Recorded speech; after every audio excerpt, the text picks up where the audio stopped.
Welcome to Macon Memories.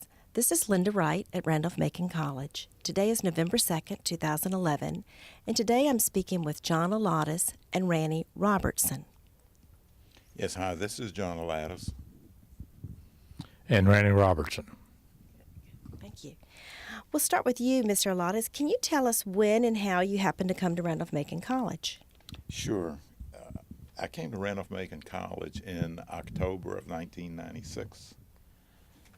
The reason I ended up at Randolph-Macon College was because I had taken an early retirement package from my previous employer, Dominion Resources, and my wife and I had been building a new house for about 8 or 9 months, and I was starting to get a little bored. And one Sunday, my wife was reading the Sunday Times Dispatch, and she said, Randolph-Macon College is looking for a treasurer. And so, although my background was in engineering, when I read the duties of the treasurer here, I had done most of the things. And so I felt, well, I live in Ashland. My wife is an alumnus of Randolph-Macon College. This looks like it might be a good thing for me to do next. And so I felt very fortunate to be selected to come to work for the college as its treasurer and chief financial officer. And you may say, how could somebody with an engineering background fit into that kind of a situation?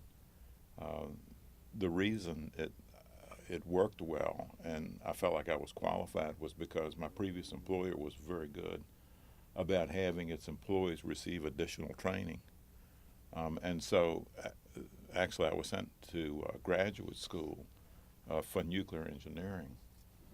And then I was on my own taking courses at the University of Richmond in business management, working towards a master's degree, which I never completed because of my other work duties at Dominion.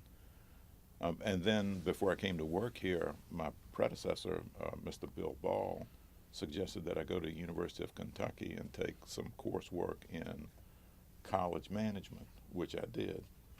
And so, again, I felt very privileged to be here and to be able to contribute somewhat to the improvement of the college. Very good. Well, I too retired early from Dominion Resources back in 1995, I believe, and I was fairly young. It was an early retirement, and I was after I worked on a farm for 6 or 8 months, I had all the fences repaired, so I needed something else to do. And I saw in the Herald Progress one day that the college was undertaking a large recreational center on campus. So I just sort of on a whim called the PR people here, and who was mentioned in the paper, and she told me to get in touch with Bill Ball, the treasurer. Mm-hmm. So I called Bill. Didn't know anybody here, but I do live in Ashland, and I'm about a mile from the college here. And I talked to Bill about my construction background. I had been project manager on various construction jobs for many years. I did it for the Air Force. I did it for nearly 30 years for Dominion Power, so it's pretty much a natural. And Bill said, I wouldn't mind some help on this project because it was a pretty large undertaking, and of course the college at the time didn't have any construction type department. So he brought me in to do that, and my plan was to be here for 18 months and do that job. And that was 15 years ago, and been here ever since. But it was good. I too am an engineer. I was registered in Virginia, North Carolina, and West Virginia, and it worked well because I could work with the contractors, and I even knew some of them from experience with Dominion. So that's pretty much how I came.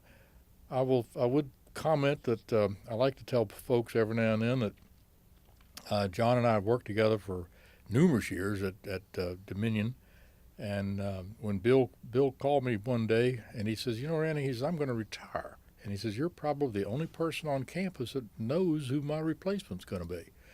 I said, oh my, Bill, who is it? And he said, well, I can't tell you because the board hadn't voted on it yet. when do they vote? Oh, they vote this afternoon. I said, well, you call me after that meeting and let me know who it is. So lo and behold, it was John. And of course, that was great to hear. But I do tell people I was here for about a year, I guess, before John came. And for some reason, he knew I was here, and he came anyway. I never quite understood that, but we've had a good relationship over the years. Very good.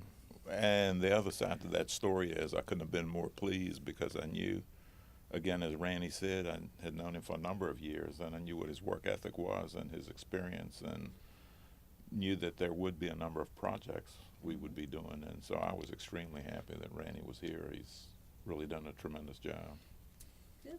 You want to talk about some of the projects that you worked on when you first got here? You mentioned Well, the main thing was the Brock Center. We worked on the Brock Center for quite a while. That was a good 18-month job, and it was a big job. But during that time frame, the college was on a capital campaign and did pretty well, and decided from that center they would go on and start PACE, and that was another interesting job. That PACE Hall was in pretty bad shape. The second floor was actually condemned. The first floor, it used to be a chemistry building, but it was housing, I think, some art studios at the time on the first floor.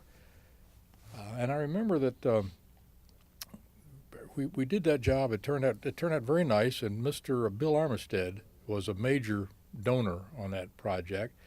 And one of the stories that sticks in my mind after that job was it was a very hot summer day. We had the dedication of PACE after we'd done Brock, and Bill came out on the sidewalk that after that dedication and says, I think John was there, and I think maybe the president was there. He says, this was an awful lot of fun. He says, could you use another $1 million for something else? And I think we all looked at the old chapel at the all at the same time.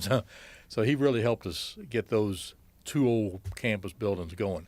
I would preface that a little bit by saying that Washington Franklin Hall had already been renovated prior to my coming here. So that one was in good shape on the old quad, but the other two were not in very good shape. One thing I noticed on PACE, to move on down the line a little bit, was we were researching the drawings one day to try to find out, when we were renovating the PACE, try to find out where some of the water lines or the utilities were. And I pulled out the drawings of Moreland Hall, which I had always wondered why it was so close to PACE. If you recall, there's only a little sidewalk between the two. And when I pulled out the site plan of Moreland, it had PACE dotted in with a big X on it, said to be removed. So I'm glad somebody came to their senses and didn't do that. It would have destroyed the historic quad, in my opinion. Right. So PACE was saved from that standpoint. Mm-hmm. Well, from a business point of view, how was that coming on in the midst of all these projects?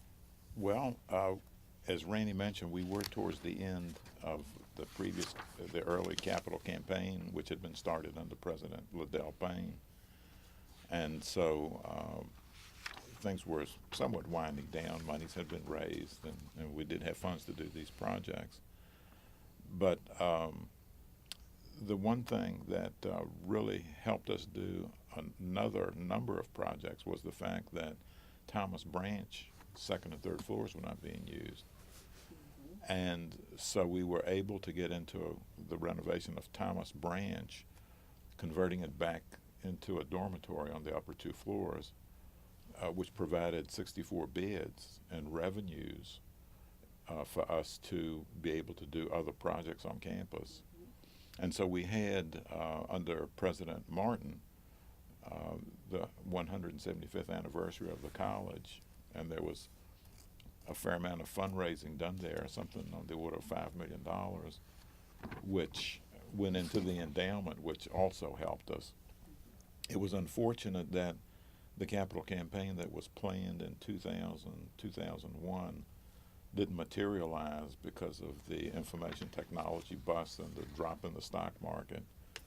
And so a number of projects that we had hoped to move along more quickly didn't happen. But by renovating Thomas Branch at the time we did and having 64 additional beds from which we collected revenues, it allowed us to sequentially upgrade all of what were then called the motel dorms, which is now the freshman village, which consists of 7 buildings, 6 of which were modernized pretty thoroughly, and the 7th building less so, but still brought it up to speed. So there were a number of projects we were able to do during those years, even though we didn't have a capital campaign. And then, of course, when Bob Lindgren came here, he was able to raise funds that allowed us to do even more projects, such as Andrews Hall, for one in particular. The other projects that Randy and I worked on together more recently was the baseball field, the tennis court complex. We did a renovation of Crenshaw. We got Smith Street relocated, which was the key to all those projects out there. That's right. A lot of interface with the town to get permission to do things. And if there's one thing that I have to say that I feel was a contribution that I made to the college, and again, this was with approval of the board, which has been very supportive, but we were able to buy property contiguous to the campus that allowed these other projects to take place. For example, we bought property on Henry Clay Road, which had we not owned that property, we would not have been able to build the tennis courts. We bought some property at the corner of Henry Street and relocated Smith Street. Had we not owned that property, we couldn't have relocated Smith Street.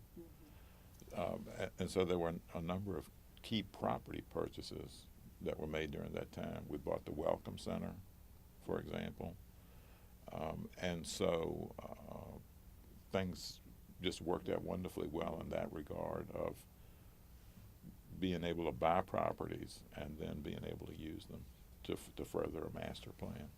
Were you in on any of the conversations or discussions with the town about that, or is that the board or the president's office doing most of that negotiation with the town?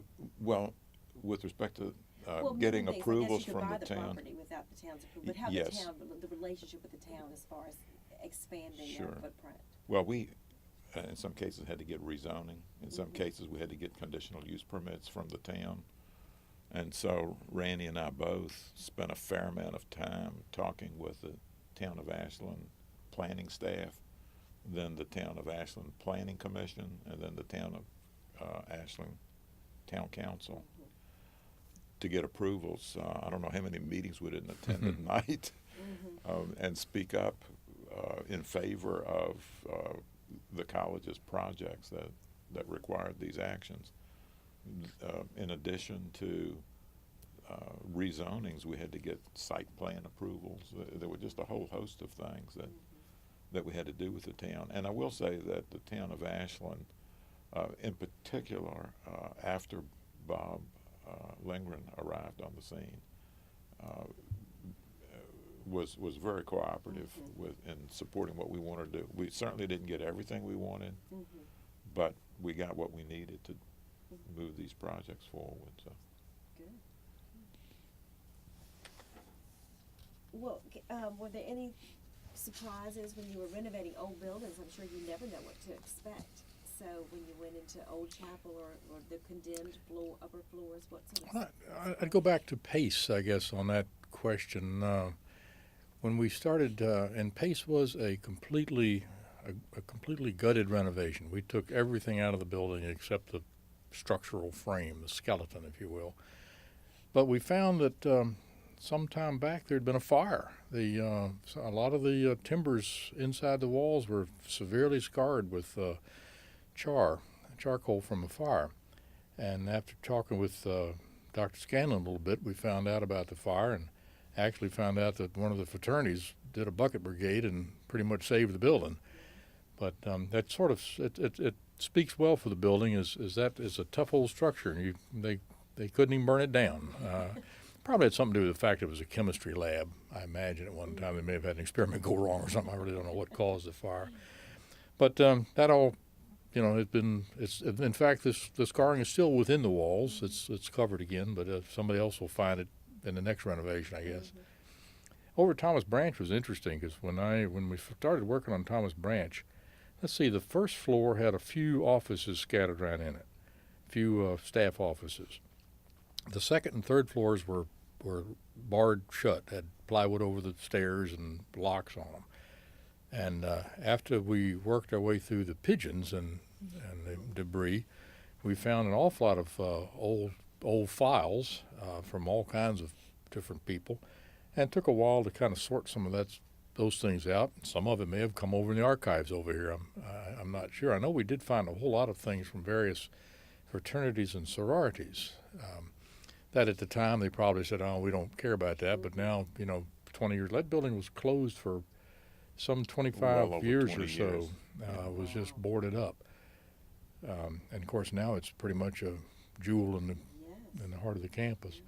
But a lot of the fraternities and sororities picked up some of their old things from years past and have them in their houses now, more than likely. So, but that was a good job.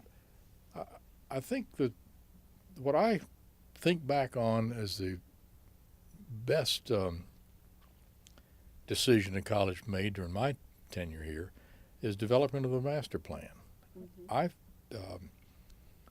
When I came here, I wasn't familiar with college, the way they operate, the way they got their money, because being with a corporate company, we had a budget and it came in from revenue, which is the same here. However, we never had donors to deal with, and every now and then a donor will come in and say, "I want to do thus and so," and it's a very worthwhile project. Majority of them are very worthwhile, but we didn't have a master plan. It kind of drove us. It made the donor kind of driving us, and then we had to react to that. So with the master plan, I believe that was in 2008. I believe gave us a guideline as to where things could go or should go, and it really set a long-term plan for the college. That's what created the relocation of Smith Street. It's which allowed the baseball field. Without Smith Street relocation, we could never have done the baseball field. And Andrew's dorm is actually sitting right in the middle of old Smith Street. So that master plan went a long ways to kind of help us see the future and plan further out. It's about a 20-year look at upcoming projects. So now when a donor comes in and says, "I want to do something," you kind of go to the master plan and say, "Well, look, here, we could really use some help on this," because it's already there. So I believe that's helped a lot. I felt like that was a very strong and very good decision the college made on developing that master plan. And the other thing it does for us is reserve open areas. Yes. And if a building is to be built, there's suggestions about where these buildings should go, Right. whether it be an additional dorm or an additional classroom building. So it's something that is tremendously useful. There was an earlier master plan, but it wasn't developed to the same degree as the one that we have now. So it's a very good roadmap. Not that it won't be revised at some point in the future, some changes, but at least the likelihood of building something in a space where it really shouldn't go is greatly reduced. No, that's very helpful. Well, from the business point of view, when you became treasurer, you took over the heading up the business office at the college. What were some specific initiatives or challenges facing you there? Probably the most significant issue that we had was the college's debt. It was something that the college was unable to cope with very well because of the size of the debt service payments that we had to make every year. So with the help of some board members, we restructured the college's debt and improved the cash flow situation.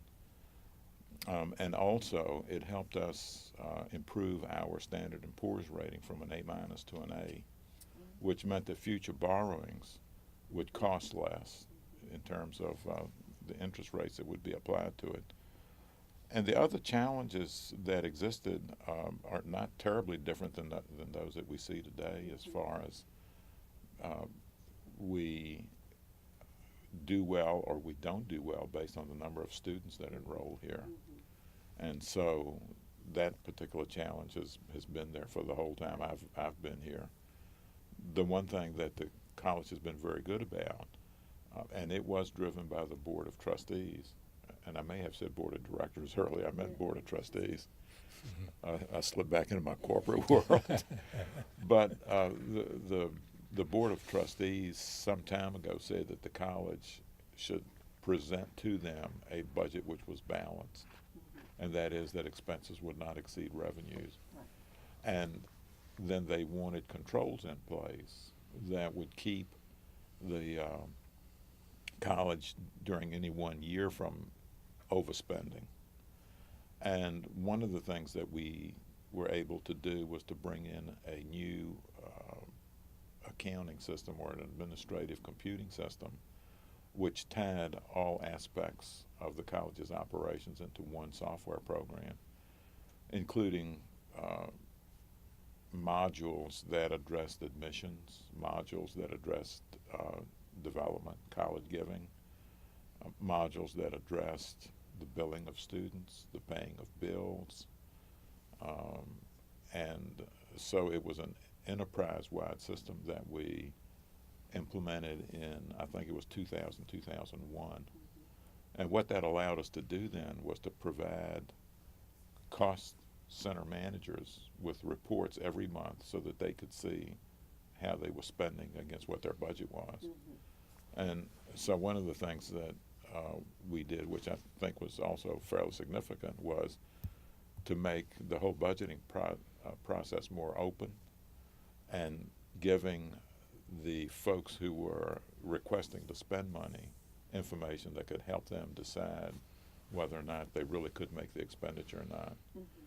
So to some degree it was equivalent to, say, a bank providing a person with a checking account balance, except instead of just one balance, we probably had, I don't know, I'll say probably several hundred cost centers with individuals identified as being responsible for spending out of those accounts, if you will. And it worked well because we've had balanced budgets that started with my predecessor, I think for 32 years. We've had balanced budgets. So I would say, you know, as far as things that we did administratively, those are probably the more significant ones. There were many other things that were done just to try to make things go more smoothly. But I would say those are the two things that have made a difference. I would say that John taught the college how to spell the word budget in capital letters. So. Well, and apart from that, the regular operating budget, we did have capital project budgets.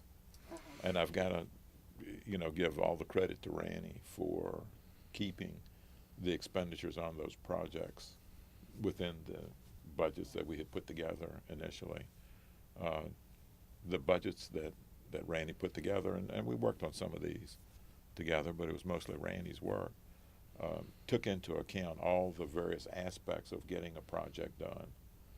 And so when we had a capital project budget and we took it to the board for approval so we could start construction, we felt pretty confident we wouldn't exceed what was in that budget. And I'd say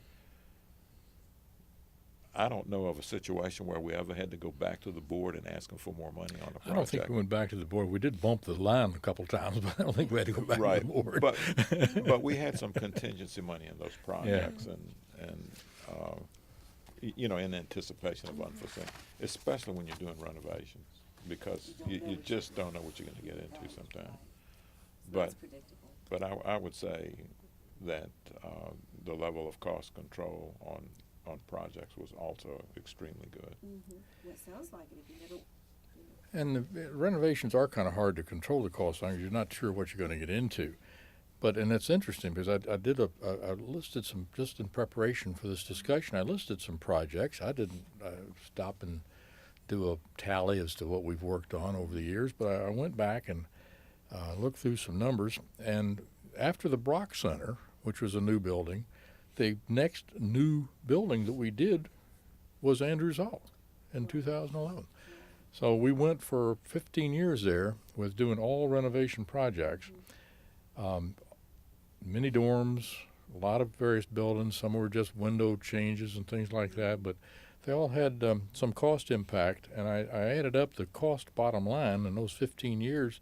It's nearly $48.3 million that the college has put into facilities, into renovation of facilities here on the campus. And that doesn't include any maintenance or deferred maintenance, things like that. This is hard dollar construction.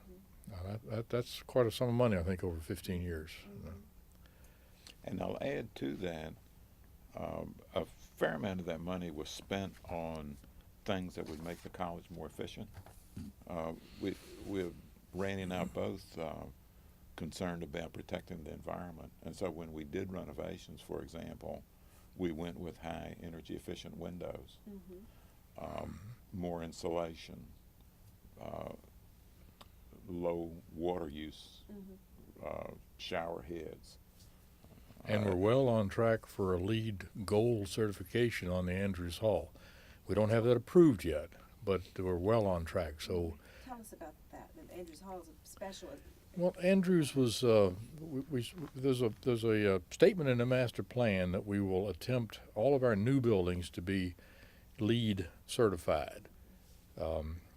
LEED is a green initiative promoted by the government. There are several levels of certification. You can be just certified, or then you can go from silver to gold to platinum up the line.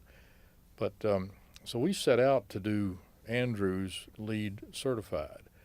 We found out in doing that when we tallied up the points after the design came in, that, like John said, we wanted a lot of energy efficiency anyway.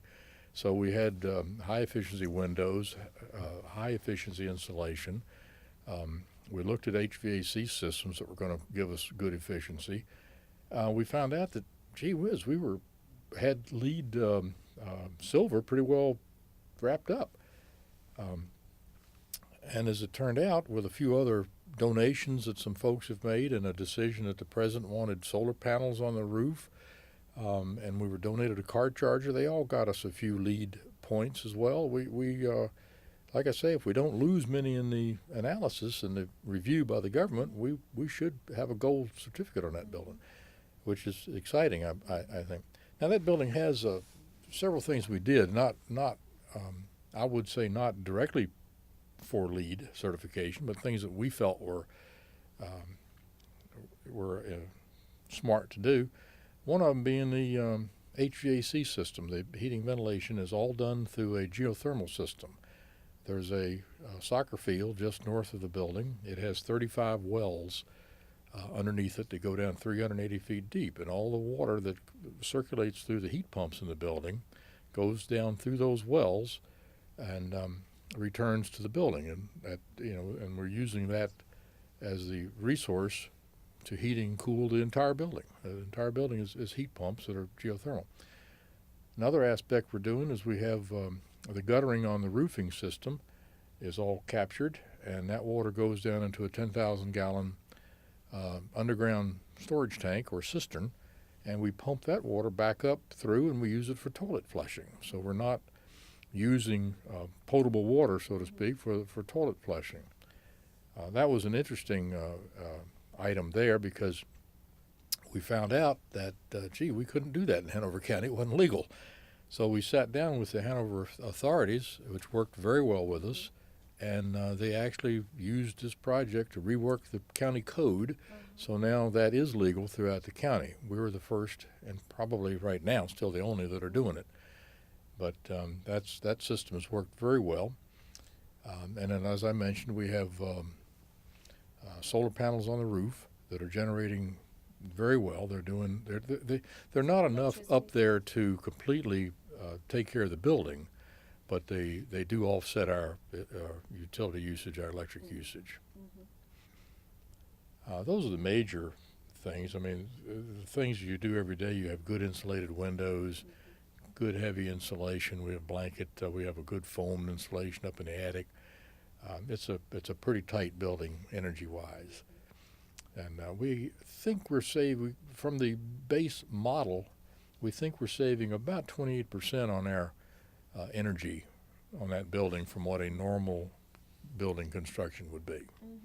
So you'll see the benefit of that over time. That's a right. long term, Right. but it is a benefit over time. Yes, it is.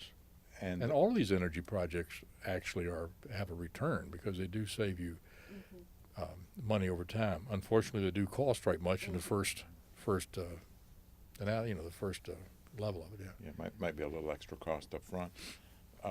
The college does have an environmental coordinator that works in physical plant, Mm-hmm. and efforts are being made to quantify the savings that we've been experiencing as the result of these energy efficiency aspects of these projects. And again, I've been a great believer, if you can get a job done using a small amount of energy, then why use a large amount? Mm-hmm. And although I don't have hard numbers, I can tell you that even though the cost of heating fuels, natural gas, and electricity have gone up, our consumption has remained relatively flat when you remove the additional square footage that we've added.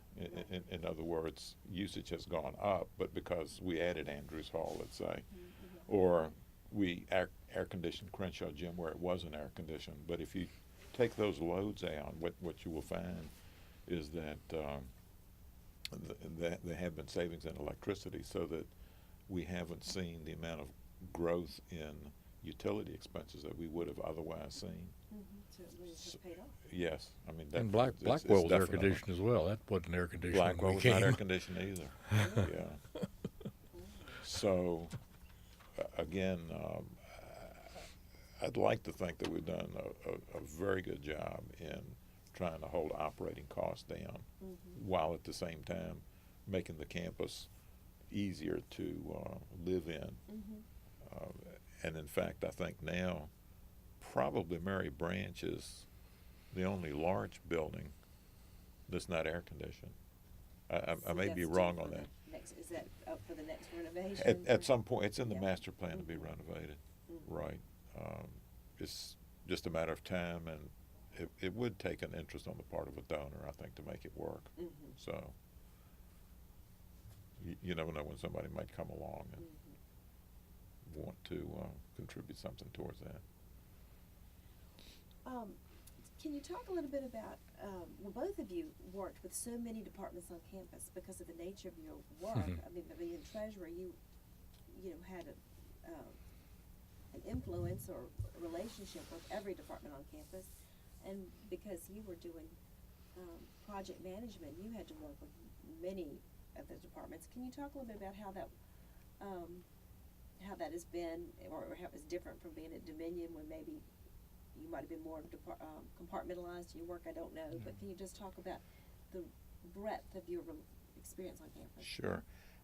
I would say, and Ranny may want to clarify this to some degree, in the corporate environment, decisions tended to some degree to be driven from the top down, as far as making decisions to add a new building or having to add facilities or change facilities because the organizations were being changed.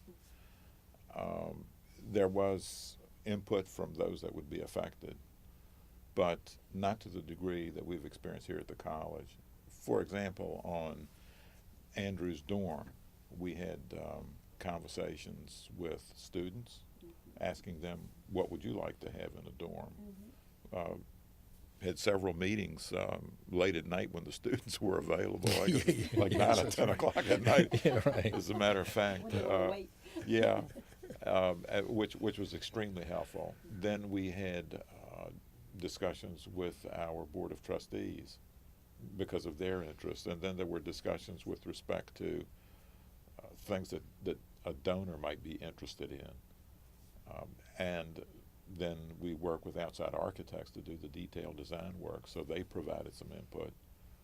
And when it came to some of these projects that required action by the town, we actually met with neighbors of the college and got their input as to what their preferences might be in different situations.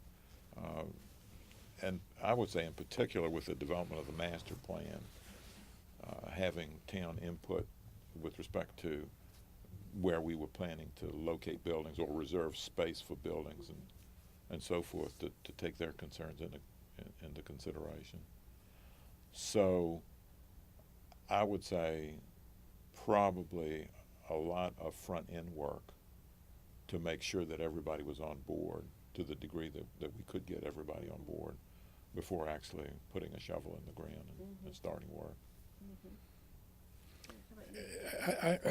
I enjoy those discussions with the off-campus community, if you will.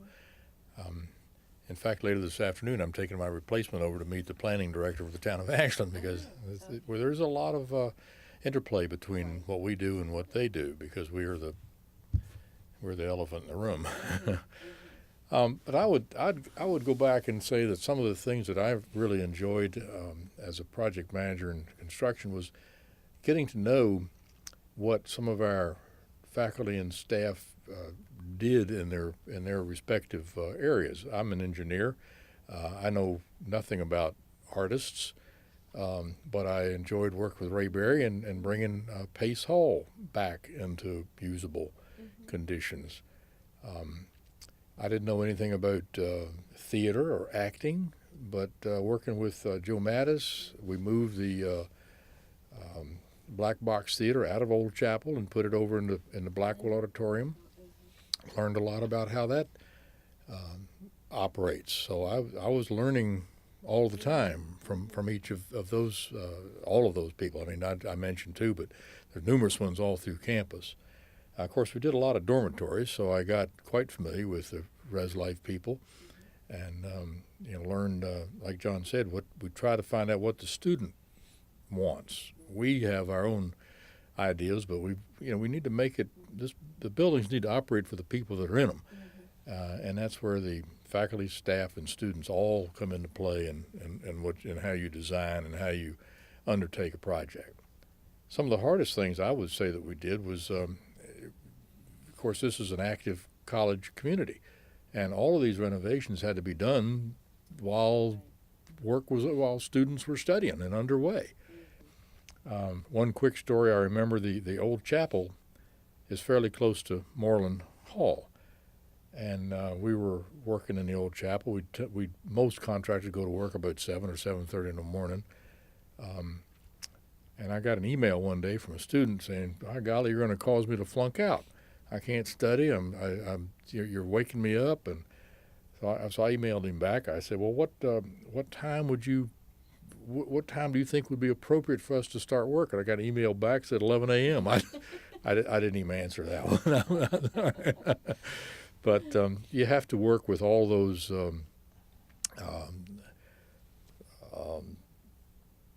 structures and what's going on around you. And Thomas Branch was another good example. We had to find places for those offices that were in there to go while we were renovating, and and now I think the college is embarking on a few projects now that are going to have that same space problem for temporary. Like John said, because the Thomas Branch building was empty, and when we moved the beds into there, that did open up work for those other dormitories down at the north end of campus. Because if we didn't have those, which is 66 beds, we wouldn't have been able to empty, say, Jones or Garland or something to do those renovations. And we actually moved the students from one to the other as we renovated. One of them was out of service for probably 2 semesters, I guess, each time. It could have been one. I don't think we did it one semester, did we? I think it was probably 2. Some went over the summer. So yeah, that's right. It was only summer, affected some semester in summer. 2 semesters we usually affected. But that was kind of a domino thing, and it worked well for us because we did have that overflow area. So. But it's been fun. I got to know a good number of the staff and a good number of the faculty, and have enjoyed knowing every one of them. It's just been it's been a ball. I look at the future of the master plan. The college is already looking at football, in addition to the to the library, campus center work. All those things are coming up, and I kind of envy my replacement because I'm not going to be here to help with that or get involved in that. But I do wish I wish them well on continuing that master plan. The college I think has been moving in the right direction and a strong direction, and I look forward to many good projects to come. So I'll be looking over their shoulder. Yeah, you're right in town. You'll be driving That's by. right. Yeah. And I will say this with respect to the upcoming projects, Randy and I have been involved in a lot of the early stage planning and conceptual design work. And in some respects, I would have liked to have seen some of those through to the end. On the other hand, I'm almost 70 years old, and at some place you have to slow down. Right. So it was a good time to make a transition with the completion of the projects that we had completed, but also feeling pretty good about having a hand in the early work that was done to get approval for some of these other projects. So I feel pretty good about that. It's mixed feelings. Yes. Not to be here through completion, and yet on the other hand, sometimes you just know it's time to move on. Right. So Agreed. And both of you, it sounds like, had a nice transition in the way you retired from a college. You transitioned well by being the college was able to hire Paul Davies. And yes, overlap for a while. I've got to give Bob Lindgren all the credit in the world because we knew there was going to be an overlap, but he decided to move ahead and make it a long overlap, which lasted about a year. So basically, what it did, it was really wonderful working with Paul and making an orderly transition to the point where I don't think anybody missed me when I walked out the door. Towards the end of August, things were in pretty decent shape, I felt, and Paul was completely up to speed. In fact, we changed offices on the 1st of July, so because I wanted to finish out the fiscal year with respect to budgets and so forth. So really for July and August, Paul was in charge, and I was more or less assisting him in what he wanted to do. So it just, things went really, really well in that regard. It seemed like it did. That was good. And you two are now meeting with your replacement. My replacement came on board yesterday, but I don't think we're going to miss a beat with him because Mark Brabham has been a project manager for a number of years at William & Mary, doing the same thing that I do for Randolph-Macon. So I think he will step in and work will continue without a hiccup. So I really do think that's going to work very well. It worked then, and the college worked well for me too, because I told John and Paul that I would stay and complete Andrews. I really didn't want to leave the college in the middle of a project. So I completed Andrews, but didn't really start anything on, say, the football field or the next project's coming. That worked well for me. And now that Mark is here, he can, like I say, he can pick right up, and he's already got the experience. He knows a number of the contractors we already work with, so and suppliers. So I think it's going to be just painless and smooth. That's great. That's good. Well, what do you? It's a little summary question. What do you see as the watershed events in the life of the college during your time here? The master plan you mentioned, I think, is one. Yeah. I would have to go with the master plan. I think that has shaped us for a number of years. I would say I've been here under 3 presidents. Liddell Payne for a very short period of time. Rusty Martin for maybe 8 or 9 years, and then Bob Lindgren. And I would say that each of those presidents had their own way of doing things and had their own personalities and so forth. So I would say when the new president comes in, it generally tends to change a focus, changes priorities. So I would consider those changes as being somewhat watershed events. I will say about Rusty Martin, who I work very well with, that he did go through a difficult time with melanoma, and I don't think people really understood how deathly ill he was at the time, to the point where I would see him walking around campus, and this is after going to Johns Hopkins and getting treatments for his melanoma, that he struggled physically. Mm-hmm. It's wonderful that he's recovered and has not had a recurrence. Mm-hmm. They did a great job up at Mm-hmm. Johns Hopkins with some experimental treatment that really worked well for him. Mm-hmm. But we got an awful lot done under Rusty Martin, even though the capital campaign that was planned under him never happened. Mm-hmm. A number of those projects that Ranny mentioned did happen when Rusty Mm-hmm. Martin was here. And Thomas Branch being the Thomas main Thomas one. Branch for Yeah, one, he and really, then he again really brought that one. all of the freshman village dorms and Blackwell Auditorium and the old chapel. I mean, a number of those projects were done. I will say that when Bob Lindgren came, it was a fairly significant change Mm-hmm. in terms of focus and I'm going to say a re-energizing of the Mm-hmm. campus, which I would consider that as a Mm-hmm. watershed event, and he's done a great job of raising monies that allowed us to move on a number of these more recent projects. Mm-hmm. So I would say those are, to me, were the things that really impacted Mm-hmm. what I was focusing on and what we considered to be the priorities. Mm-hmm. Mm-hmm. So yeah, for me, those would be the watershed events. Thank you.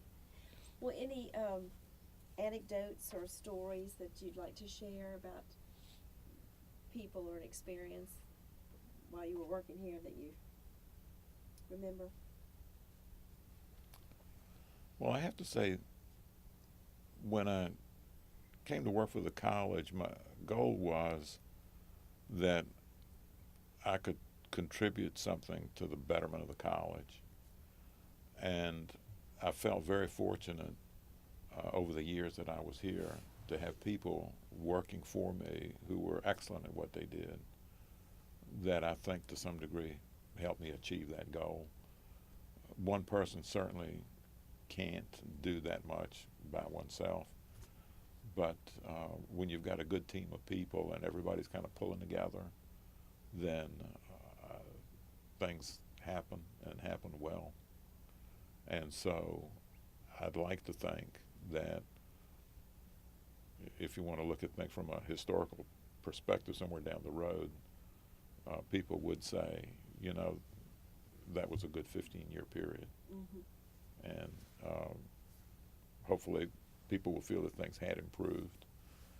And I think with Paul Davies taking my place, there's every reason to think things will continue to improve. So I think each of us who have been entrusted with certain responsibilities want to live up to the expectations. Mm-hmm. So that would be my hope, Mm-hmm. that I have lived up to expectations. I'm sure you've exceeded them. Yeah. How about you, Mr. Robertson? Any anecdote about a people or project or anything?